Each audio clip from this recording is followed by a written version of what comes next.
Hello friends, हम लोग 10th class की ज्योग्राफी SCERT बुक से पढ़ रहे थे। इसका 2 चैप्टर तक कंप्लीट हो चुका है। प्लेलिस्ट बना हुआ है, आप लोग जाके देख लीजिए। और तीसरा चैप्टर है निर्माण उद्योग, जिसका 2 पार्ट अपलोड हो गया है। और आज हम लोग देखने वाले थे ये सूती वस्त्र उद्योग और ये सब जूट उद्योग, ये सब हो चुका था। आज हम लोग देखने वाले थे एल्युमिनियम उद्योग। तो देखते हैं एल्युमिनियम उद्योग। ठीक है, यह भारत का दूसरा महत्वपूर्ण धातु उद्योग है। ठीक है, तो याद रखिएगा, दूसरा महत्वपूर्ण धातु उद्योग है। इससे पहले लौह और इस्पात है पहला। यह लचीला, हल्का, जंगरोधी, ऊष्मा और विद्युत का सुचालक होता है। तो एल्युमिनियम जो है लचीला होता है, हल्का, जंगरोधी, क्योंकि लोहा तो जंग वाला होता है, तो जंगरोधी, ऊष्मा और विद्युत का सुचालक होता है। इसका अयस्क बॉक्साइट है। हवाई जहाज, बर्तन उद्योग तथा तार बनाने में इसका प्रयोग किया जाता है।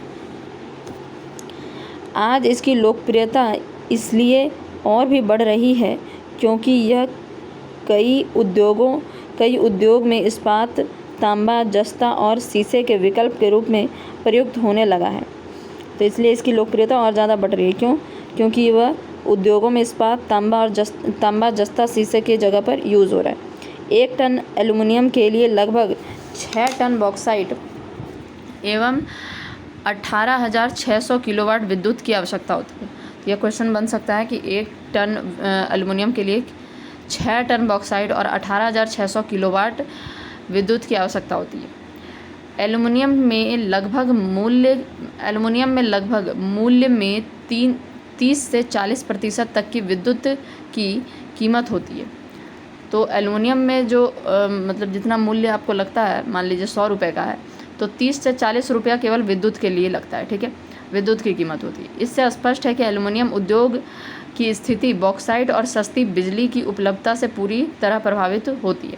तो अगर सस्ता बिजली हो जाएगा या किसी तरह बिजली का अगर उपलब्ध हो जाए तो यह एल्युमिनियम बहुत ही ज़्यादा सस्ता हो जाएगा। ठीक है, क्योंकि यहाँ हम लोग देख रहे हैं कि 1 टन एल्युमिनियम प्राप्त करने के लिए 6 टन बॉक्साइट लगता है, वो तो ठीक है, लेकिन 18,600 किलोवाट विद्युत की आवश्यकता होती है।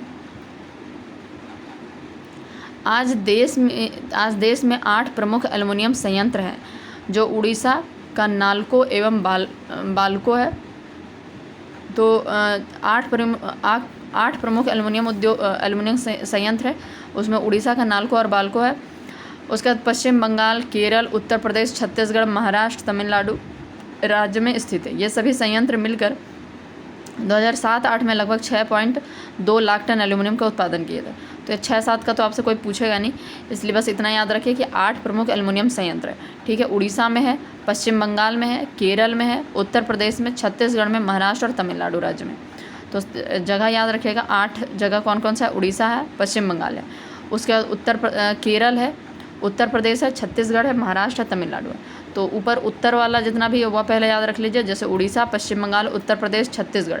ठीक है, दक्षिण में अगर हम आएँ तो केरल, तमिलनाडु और महाराष्ट्र है। ठीक है, तो हम लोग देख लिए कि एल्युमिनियम क्या है, दूसरा महत्वपूर्ण धातु उद्योग है। हल्का होता है, लचीला है और जंगरोधी है, ऊष्मा और विद्युत का सुचालक है। बॉक्साइट इसका मतलब अयस्क है। हवाई जहाज, बर्तन उद्योग, इन सब में इसका उपयोग होता है। और आजकल इसकी लोकप्रियता इसलिए बढ़ रही है क्योंकि इस्पात, तांबा, जस्ता, शीशा का वैकल्पिक के रूप में यूज होता है। 1 टन एल्युमिनियम बनाने में 6 टन बॉक्साइट और 18,600 किलोवाट विद्युत की आवश्यकता होती है। एल्युमिनियम में लगभग मूल्य में 30 से 40% विद्युत का होता है, यानी 100 रुपये का एल्युमिनियम में 30 से 40 रुपये जो होता है वह विद्युत का ही लगता है। और 8 प्रमुख एल्युमिनियम संयंत्र है।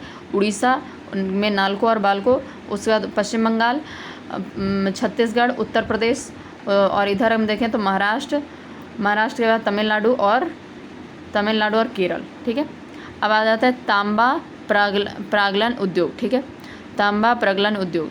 भारत में पहला तांबा प्रगलन संयंत्र भारतीय तांबा निगम द्वारा घाटशील नामक स्थान पर झारखंड राज्य में स्थापित किया गया। तो कहाँ पर स्थापित किया गया पहला भारतीय तांबा निगम? घाटशील नामक स्थान पर झारखंड राज्य में स्थापित किया गया। सन 1972 में भारतीय तांबा निगम को हिंदुस्तान तांबा लिमिटेड के अंतर्गत हस्तांतरित कर दिया गया। तो 1972 में इसको क्या किया, भारतीय तांबा निगम को हिंदुस्तान तांबा लिमिटेड के अंतर्गत हस्तांतरित कर दिया गया। हिंदुस्तान तांबा लिमिटेड भारत में एकमात्र तांबा उत्पादन संसाधन है। इसके 2 केंद्र हैं, एक पूर्वी सिंहभूम जिला में घाटशिला के निकट मऊ भंडार नामक स्थान पर झारखंड राज्य में, दूसरा राजस्थान के झुंझुनू जिले में खेतड़ी नामक स्थान पर स्थित है। तो दोनों जगह याद रखें, एक झारखंड के सिंहभूम जिले के घाटशिला के निकट मऊ भंडार नामक स्थान पर है और दूसरा है राजस्थान के झुंझुनू जिले के खेतड़ी नामक स्थान पर। खेतड़ी तो हम लोग खूब नाम सुने हैं। तो यही 2 संयंत्र है, याद रहना चाहिए। इन जिलों में स्थित तांबे की खानों के निकट ही तांबे के प्रगलन संयंत्र लगाया जाता है, यानी जहाँ तांबा का खान है वहीं पर इसका संयंत्र भी लगाया है। खेतड़ी के तांबा प्रगलन संयंत्र को मध्य प्रदेश के प्रगलन बालाघाट जिले में स्थित मलंज खंड खान से भी तांबा अयस्क की आपूर्ति की जाती है। तो यह जो खेतड़ी में जो है यानी राजस्थान वाला, उसमें क्या होता है, एमपी का जो बालाघाट जिला है उसमें से वहाँ एक स्थित मलंज खंड खान है, वहाँ से भी तांबा का जो अयस्क है उसको भेजा जाता है। आयातित अयस्क पर आधारित एक नई तांबा परियोजना तमिलनाडु के तूतीकोरिन में स्थापित की जा रही है। तो अभी क्या हो रहा है, बाहर से जो आयात किया जाएगा तांबा का अयस्क, उससे तमिलनाडु के तूतीकोरिन में एक संयंत्र को स्थापित किया जा रहा है। ठीक है, भारत 43,000 टन तांबा बिल्स्टर आंशिक रूप से परिष्कृत उत्पादित करता है। भारत जो है वह 43,000 टन तांबा उत्पादित करता है। ठीक है, इससे देश के केवल 50% आवश्यकता की पूर्ति होती है। शेष 50% तांबा जिम्बाब्वे, चिली, संयुक्त राज्य अमेरिका तथा कनाडा से आयात करना पड़ता है। तो याद रखिए 43,000 टन तांबा को उत्पादित करता है, जो कि केवल 50% है। अब बाकी का 50% जो होता है वह आयातित करना पड़ता है। कहाँ से? जिम्बाब्वे, चिली, संयुक्त राज्य अमेरिका, कनाडा, ये सब एरिया से। ठीक है, तो कुछ चीज़ है इसमें याद रख लीजिए। पहला, तांबा का पहला प्रागलन कहाँ पर लगाया गया? झारखंड में घाटशिला नामक स्थान पर भारतीय तांबा निगम लगाया गया और उसको फिर 1972 में भारतीय तांबा निगम को हिंदुस्तान तांबा लिमिटेड के अंतर्गत हस्तांतरित कर दिया। हिंदुस्तान तांबा लिमिटेड का एकमात्र तांबा उत्पादन करने वाला संस्थान है, लेकिन इसके 2 केंद्र हैं, एक पूर्वी है और एक पश्चिमी है। ठीक है, तो पूर्वी नहीं है, मतलब झारखंड के पूर्वी सिंहभूम जिले में घाटशिला के निकट मऊ भंडार नामक स्थान पर है। ठीक है, और यह झारखंड में है। दूसरा है राजस्थान के झुंझुनू जिले के खेतड़ी नामक स्थान पर। ठीक है, उसके बाद जो खेतड़ी वाला है उसको मध्य प्रदेश के बालाघाट के मलंज खंड खान से भी तांबा की आपूर्ति की जाती है। और जितना भी अभी नया एक और तमिलनाडु के तूतीकोरिन में स्थापित करने का मतलब किया जा रहा है, जो कि आयात जो किया जाता है तांबा का अयस्क, उससे बनाया जाएगा। भारत में 43,000 टन तांबा का उत्पादन होता है, जो कि केवल 50% है। बाकी का 50% जो तांबा है वह जिम्बाब्वे, चिली, संयुक्त राज्य अमेरिका, कनाडा से मंगवाया जाता है। अच्छा, यहाँ पर कुछ बॉक्स में दिया हुआ देखते हैं। भारत की सबसे पुरानी तांबे की खान राजस्थान के खेतड़ी नामक स्थान पे है। तो यह जो तांबे का खान है राजस्थान के खेतड़ी नामक स्थान पे सबसे पुराना। तांबे से पीतल, कांसा, जर्मन सिल्वर, रोल्ड गोल्ड और अष्ट धातु आदि मिश्रित धातु बनाई जाती है। तो ये कौन कौन सा मिश्रित धातु बनाया जाता है याद रखिएगा। पीतल, कांसा, जर्मन सिल्वर, पीतल, कांसा, जर्मन सिल्वर, रोल्ड गोल्ड, अष्ट धातु आदि मिश्रित धातु बनाए जाते हैं। पीतल, कांसा, जर्मन सिल्वर और रोल्ड गोल्ड और अष्ट धातु 5 है। पीतल, कांसा, जर्मन सिल्वर, रोल्ड गोल्ड और अष्ट धातु, यह जरूर याद रखिएगा। चलिए आगे देखते हैं हम लोग रासायनिक उद्योग। रासायनिक उद्योग का देश के आर्थिक विकास में महत्वपूर्ण स्थान है। यह आकार में विश्व का 12वां तथा एशिया में 3रा स्थान रखता है। इस उद्योग का देश में तेजी से विकास हो रहा है। तो रासायनिक उद्योग का देश में आर्थिक विकास में महत्वपूर्ण स्थान है। इसका आकार विश्व में 12वां तथा एशिया में 3रा स्थान है। यानी कि अगर हम लोग अपना रासायनिक उद्योग के बारे में बात करें तो पूरा विश्व में अगर हम बात करें तो यह 12वें नंबर पे है और एशिया में बात करें तो 3रे नंबर पे। इस उद्योग का देश में तेज़ी से विकास हो रहा है। यह तीव्र वृद्धि अकार्बनिक और कार्बनिक दोनों प्रकार के रासायनिक उद्योगों में दिखाई पड़ रही है। भारतीय अकार्बनिक रसायनों के अंतर्गत गंधक का तेजाब, इसका उपयोग उर्वरक, कृत्रिम रेसे, प्लास्टिक, गोंद, रंग रोगन, डाई आदि के निर्माण में होता है। तो यह तीव्र वृद्धि अकार्बनिक और कार्बनिक दोनों प्रकार के रसायन में दिखाई दे रहा है। जो अकार्बनिक रसायन है उसमें गंधक का तेजाब है, ठीक है। तो याद रखिएगा, भारतीय अकार्बनिक रसायन के अंतर्गत गंधक का तेजाब है। नाइट्रिक क्या लिखा हुआ है, नाइट्रिक एसिड, उसके बाद क्षारित सामग्री, सोडा एस, ये सब का यूज़ होता है। सोडा एस का यूज है जिसका उपयोग कांच, कागज़, साबुन तथा वाशिंग पाउडर बनाने में होता है, तथा कास्टिक सोडा आते हैं। तो आपको याद रखना कि अकार्बनिक में कौन कौन सा चीज़ है। पहले तो गंधक का तेजाब, नाइट्रिक एसिड, क्षारित सामग्री, सोडा एस, कास्टिक सोडा, ठीक है। तो केवल पहले नाम याद रख लीजिए, फिर इसका उपयोग भी देख लीजिएगा। गंधक का तेजाब, नाइट्रिक एसिड, क्षारित सामग्री, सोडा एस, कास्टिक सोडा, ठीक है। उसके बाद जो गंधक का तेजाब है इसका उपयोग करते हैं उर्वरक में, कृत्रिम रेसे, प्लास्टिक, गोंद, रंग रोगन, डाई आदि का निर्माण में होता है। जबकि सोडा एस का उपयोग जो है कांच, कागज, साबुन, वाशिंग पाउडर बनाने में किया जाता है। सोडा एस का उपयोग कांच, कागज, साबुन वाशिंग पाउडर बनाने में किया जाता है। भारी कार्बनिक रासायनिक उद्योग के अंतर्गत पेट्रोलियम प्रमुख है। उसके बाद क्या हुआ कि पेट्रोलियम कार्बनिक, यह तो अकार्बनिक हम लोग देखें अभी। उसके बाद भारी कार्बनिक रासायनिक उद्योग में के अंतर्गत पेट्रोलियम प्रमुख है। इसका उपयोग कृत्रिम रेसे, कृत्रिम रबर, प्लास्टिक की वस्तुएं, रंग रोगन तथा औषधि के निर्माण में किया जाता है। अकार्बनिक रासायनिक उद्योग देश के विभिन्न भागों में फैले हैं, जबकि कार्बनिक रासायनिक तेल शोधक तथा पेट्रोलियम संयंत्रों के निकट स्थापित किया, यानी कि जहाँ से पेट्रोल का शोधन होता है उसी जगह स्थापित किया जाता है कार्बनिक वाला, ठीक है। कीटनाशक के उत्पादन ने हानिकारक कीट पतंगों और खरपतवारों को नियंत्रित कर कृषि विकास में विशेष योगदान दिया है। औषधियों के उत्पादन में भारत विकासशील देशों में अग्रणी है। तो औषधियों के उत्पादन में भारत विकासशील देशों में अग्रणी है। यह पूरे उद्योग क्षेत्र का 14% उत्पादन करता है तथा निर्यात में भी इसका 14% योगदान है। तो यह पूरे उद्योग जो 14% उत्पादन करता है और निर्यात में भी 14% ही है। सकल घरेलू उत्पाद में इसकी भागीदारी 3% है। तो अभी तक हम लोग क्या क्या देखे एक बार देख लेते हैं। रासायनिक उद्योग में देखिए, विश्व में इसका आकार 12वां स्थान पे है और एशिया में 3रे स्थान पे है, ठीक है। और कार्बनिक और अकार्बनिक दोनों तरह का रासायनिक पदार्थ मतलब वृद्धि कर रहा है रासायनिक उद्योग जो है। अकार्बनिक की अगर हम बात करें तो इसमें गंधक का तेजाब, नाइट्रिक एसिड, क्षारित सामग्री, सोडा एस और कास्टिक सोडा आते हैं, ठीक है। उसके बाद कार्बनिक रासायनिक उद्योग की बात करें तो उसमें पेट्रोलियम प्रमुख है। इसका उपयोग कृत्रिम रेसे, कृत्रिम रबड़, प्लास्टिक की वस्तुएं, रंग रोगन तथा औषधि के निर्माण में किया जाता है। उसके बाद जो अकार्बनिक रासायनिक उद्योग है वह देश के विभिन्न इलाकों में है, लेकिन जो कार्बनिक है वह ज़्यादातर उस एरिया में बनाया जाता है जहाँ रासायनिक तेल शोधक या पेट्रोलियम संयंत्र जहाँ पर है, पेट्रोलियम का खदान जहाँ पर है वहीं पर। कीटनाशक के उत्पादन ने हानिकारक कीटनाशक और खरपतवार को नियंत्रित कर दिया है। यह सब तो हम लोग देख लिए, ठीक है। और पूरे उद्योग क्षेत्र का 14% उत्पादन करता है, ठीक है। औषधियों के उत्पादन में भारत विकासशील देशों में अग्रणी है, ठीक है। औषधियों के उत्पादन में भारत जो है विकासशील देशों में अग्रणी है।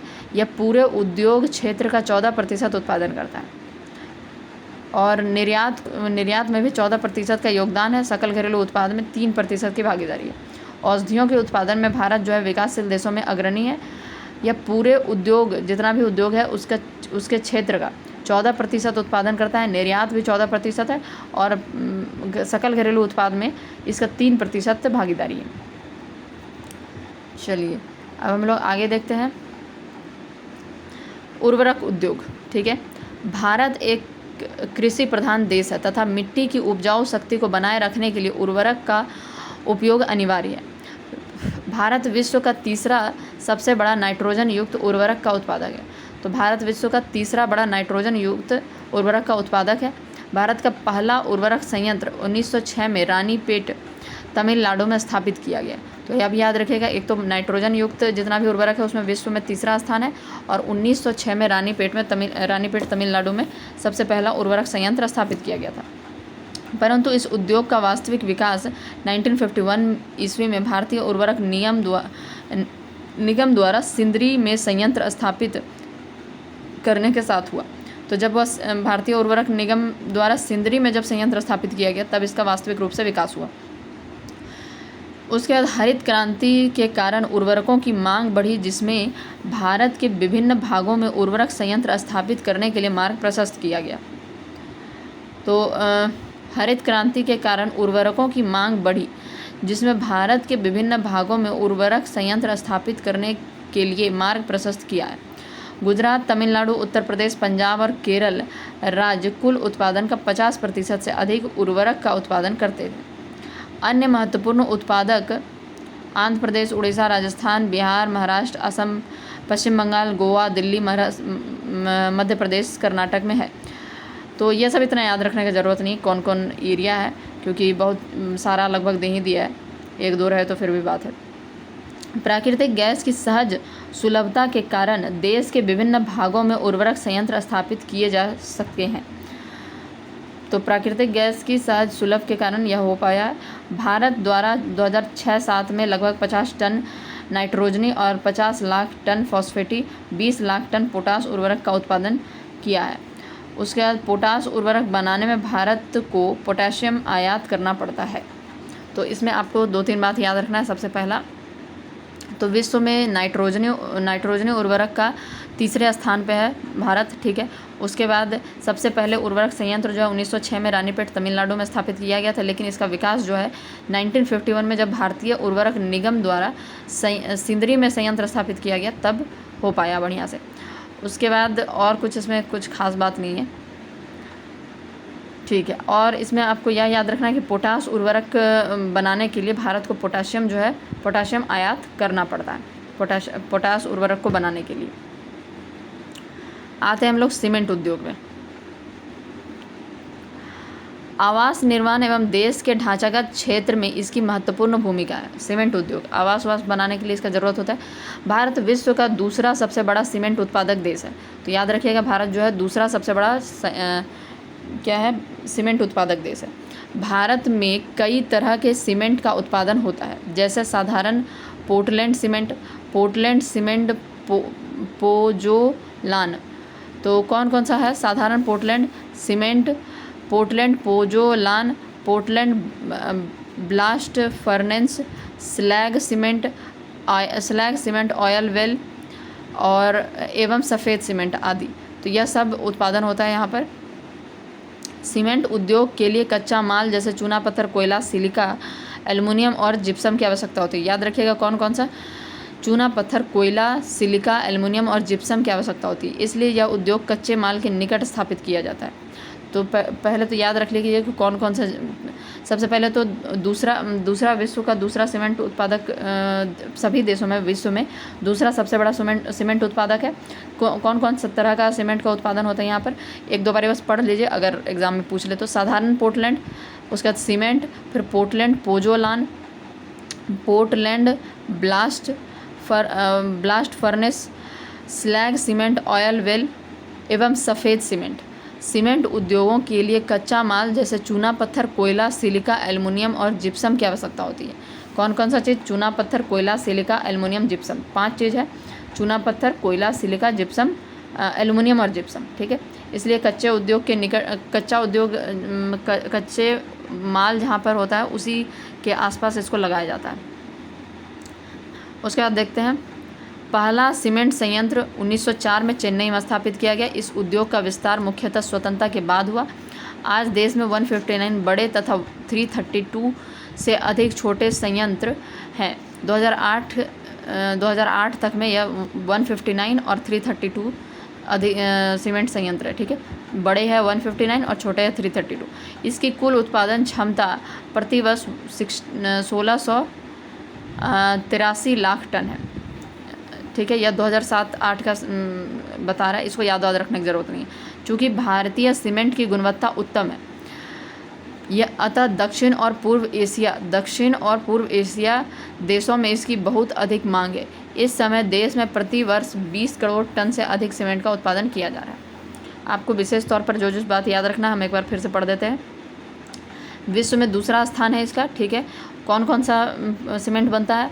साधारण पोर्टलैंड, फिर cement Portland pozzolan, Portland blast furnace, slag cement, oil well एवं सफ़ेद सीमेंट। सीमेंट उद्योग के लिए कच्चा माल जैसे कि चूना पत्थर, कोयला, सिलिका, एल्युमिनियम और जिप्सम का यूज़ होता है, ठीक है। पहला सीमेंट उद्योग कहाँ लगाया गया था? 1904 में चेन्नई में स्थापित किया गया था। उसके बाद इतना थोड़ा बहुत याद कर सकते हैं कि 159 बड़े मतलब कि संयंत्र है और 332 छोटे संयंत्र हैं। चलिए अब देखते हैं तैयार माल आधारित संरचनात्मक एवं उपकरण उद्योग, ठीक है। तो सबसे पहला है परिवहन उपकरण के बारे में बात करें तो रेलवे आ जाएगा। ये जो पार्ट है इसके आगे का, ये हम लोग नेक्स्ट पार्ट में अब हम लोग देखेंगे। पहले जो पढ़े हैं उसको पूरा रिवाइज कर लेते हैं। जैसे एल्युमिनियम उद्योग से हम लोग पढ़े थे। यह भारत का दूसरा महत्वपूर्ण मतलब कि धातु है। यह हल्का होता है, लचीला होता है, जंग रोधी, ऊष्मा और विद्युत का सुचालक होता है। और इसका अयस्क जो है इसको यह बॉक्साइट है।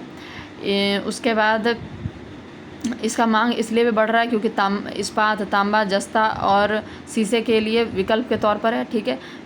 1 टन एल्युमिनियम बनाने के लिए 6 टन बॉक्साइट लगता है और 18,600 किलोवाट विद्युत की आवश्यकता होती है।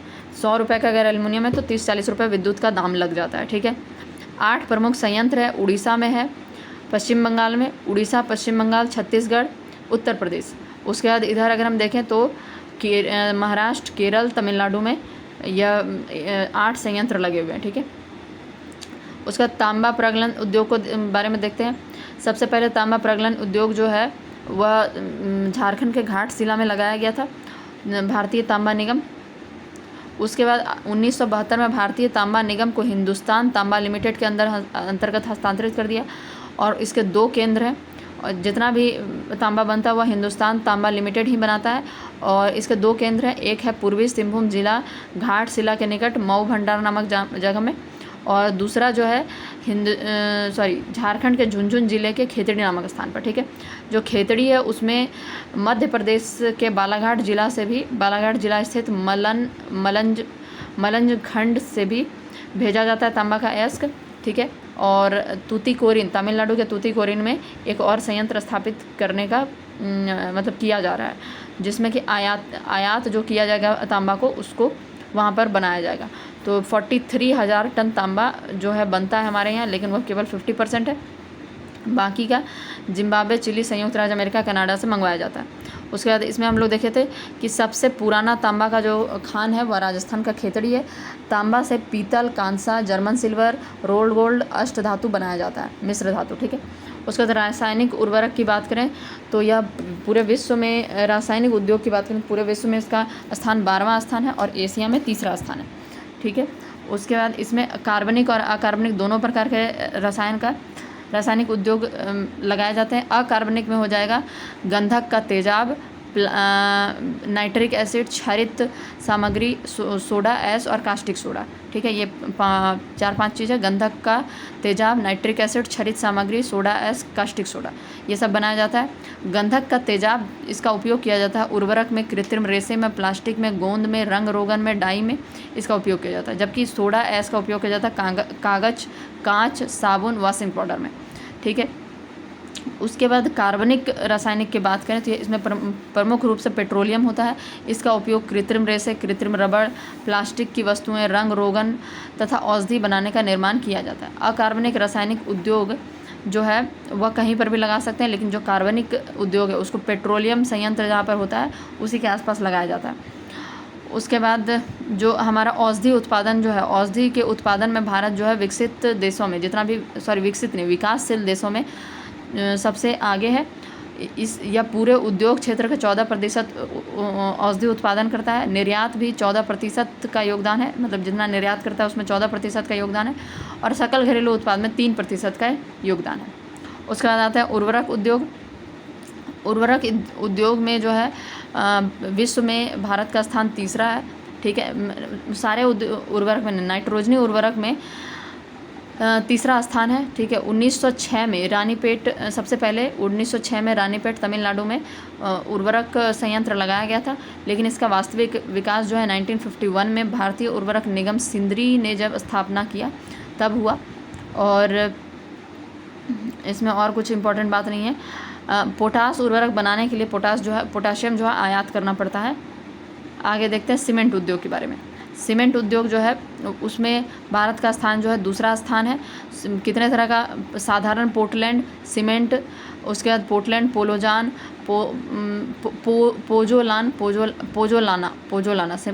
Pozzolana, Portland blast furnace, slag cement, oil well और सफ़ेद सीमेंट। यह इतने प्रकार का सीमेंट बनता है।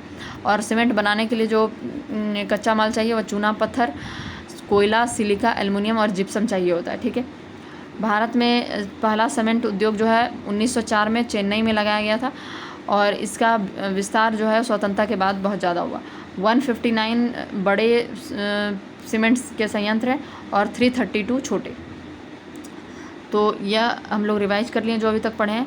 अब हम लोग नेक्स्ट पार्ट में देखेंगे तैयार माल आधारित संरचनात्मक एवं उपकरण उद्योग, ठीक है। तो परिवहन उद्योग के बारे में देखेंगे। आज के लिए इतना रहने देते हैं। Thank you.